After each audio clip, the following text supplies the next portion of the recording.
I'm right in the middle of this service drop video and I'm waiting on some parts. So what I'm going to do today is run the main electrical line to the other side of the room.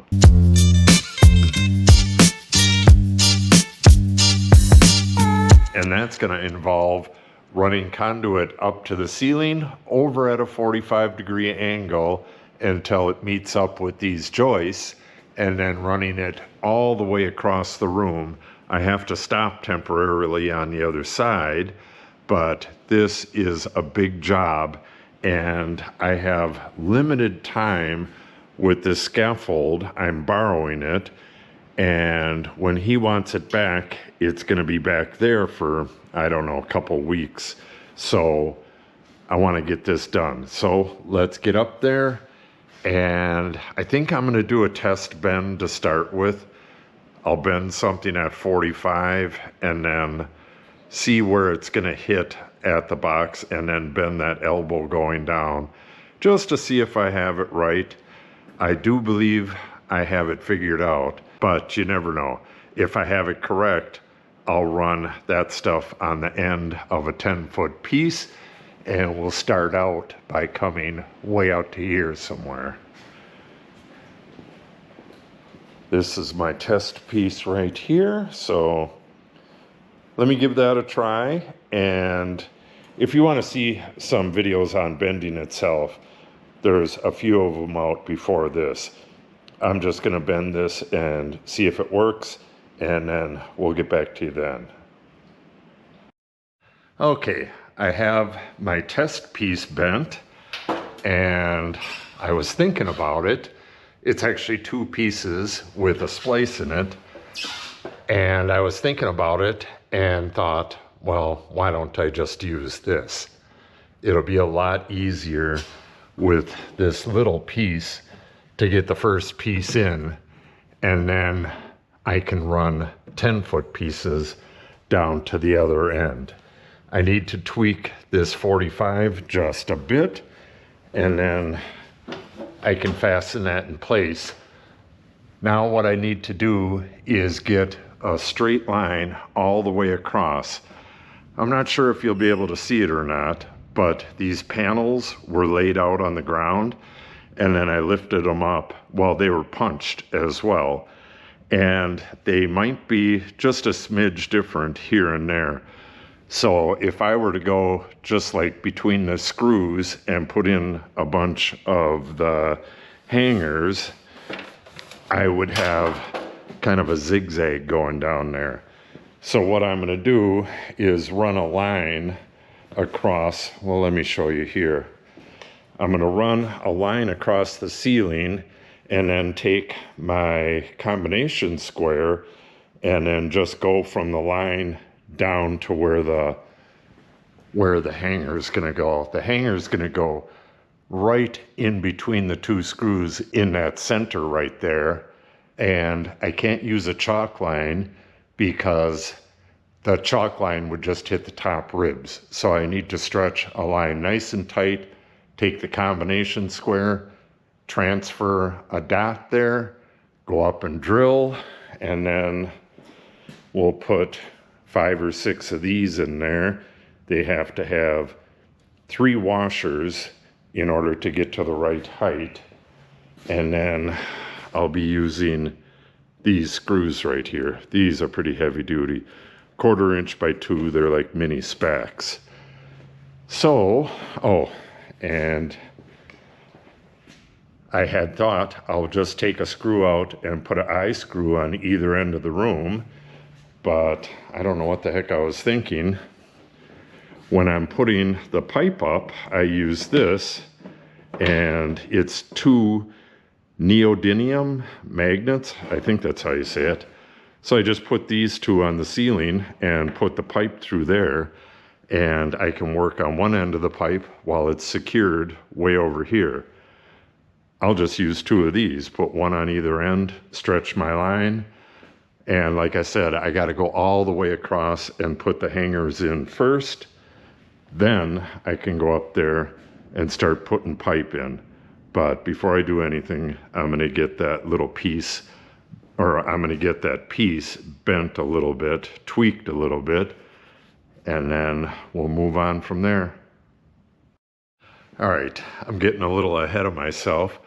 I tweaked the bend on that part. Now it aligns perfectly with the ceiling, and I already have one bracket in, and I just moved the scaffold to get this one in. Not sure if you could see that or not, but we're gonna go up there. I'll show you putting one of these in, and we'll put one stick in. Here's my setup. Just a magnet with a string. Where's the other end of that? And all the way across the room to another magnet. That worked out perfect. And then just put this flat on the ceiling, move it over until it just barely touches the string, and then make a little mark right there. And that's what we have up there. Let's go up there and get a bracket in. All right, hopefully I have this camera aimed correctly.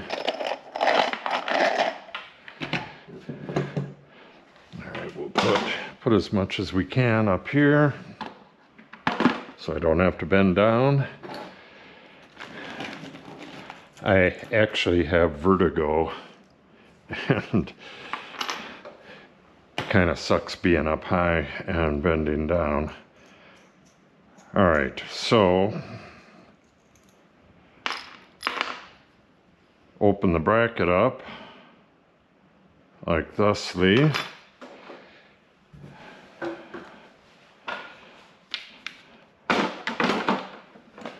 All right, and the first thing we do is measure to the center, which is 7/8 of an inch. And then grab this stuff, punch it.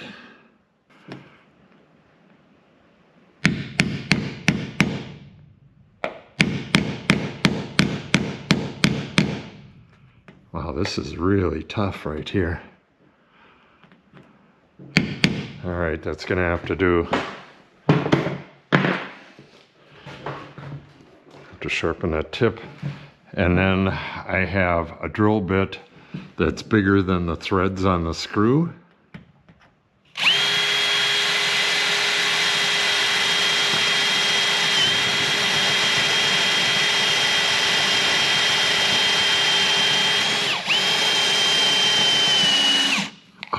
What's going on? I think we're hitting a bracket. That's okay. There is at least 2 sheets of metal here. That's where they overlap. But I think we're hitting a bracket as well. All right. I put the screw through the hole. Add the 3 washers.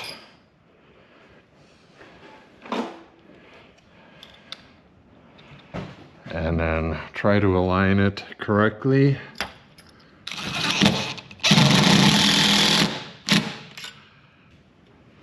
And then go back and look at it and adjust it.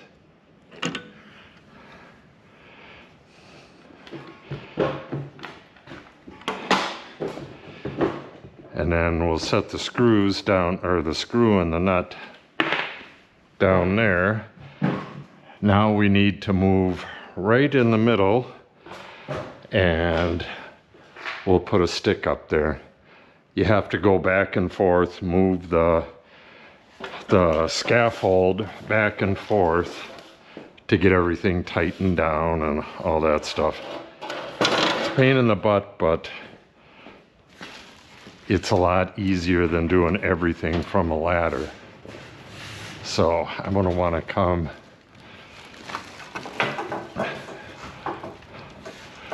right by this bracket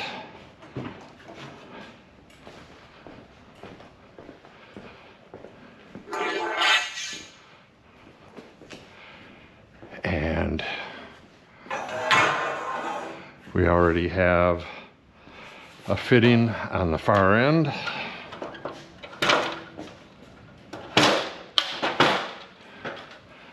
I hope my camera's aimed correctly.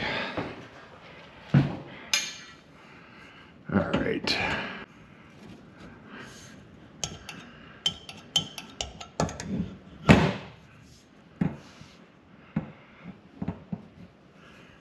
So that'll do that. Grab one of our screws. We have this in the way, but it'll bend right around that. Normally you can tighten these up real easy by hand. Now I need to put another bracket in before I can put another stick in, and then that last piece I'm just going to put a bracket in, and the stick will not go in until we got the wall ready for it, because it's going to go all the way over to the wall and bend down onto the wall. So one more stick and we're done.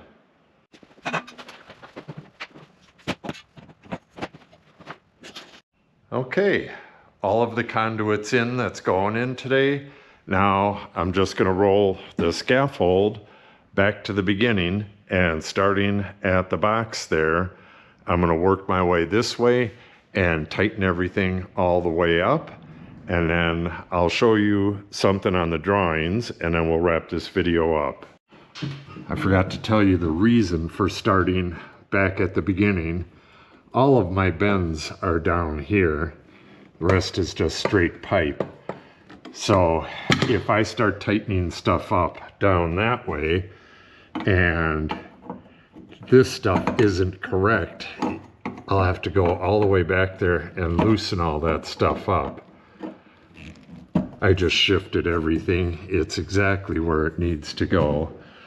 So I'll tighten this down as well, and got to make sure that all of these set screws are nice and tight, because this conduit is the ground. So you want to have proper ground. Okay, that's going to be it for today. Kind of give you an overview of what this circuit does.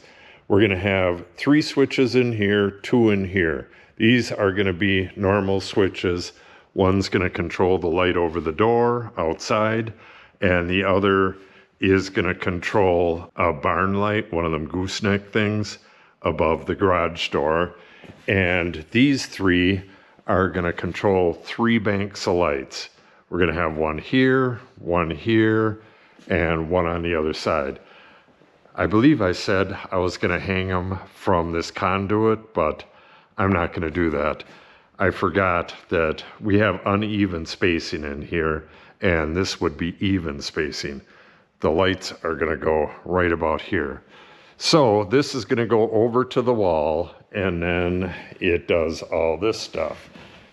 It's going to curl down and go into a big box like this, and then got wires going to another triple box like this, and then on this side there's going to be a single box next to it, which is also going to have a 3-way switch for the lights out in the garage, and the other 3-way switch will be by the door on the other side of the garage there. So this will be at the end of it. It's going to come down, go over to that stuff, and then it'll go through the wall, and it'll be Romex over there for a while at least. And then this box here is going to have an outlet right above it, and there's going to be 2 more outlets. That's what the lights are going to be plugged into, and the lights are going to be held up with magnets. So I'll be able to swap out the lights completely, and well, I'll be able to install them as well without drilling any holes in the ceiling. So those outlets are going to go one right over here, one dead center, and one over there. They're just going to be handy boxes. Yeah, it's going to be real interesting. I'm going to run this row of lights pretty soon, so you may want to stay tuned for that. All right, that's going to wrap it up. The next wiring or next conduit, and I believe that's it. I could start pulling wire. That's it for right now. We're going to go over to an outlet for the dust collector and then down, and there's going to be an outlet right here for the dust bin sensor. I already have a dust bin sensor. Where is it? This right here, which I got from Oneida, what was that, 22 years ago. But I don't know if I'm going to be installing that one or not. I do believe I will be installing that, but I'm going to have to get the wiring diagram. We got an awful lot of wires coming out of that. So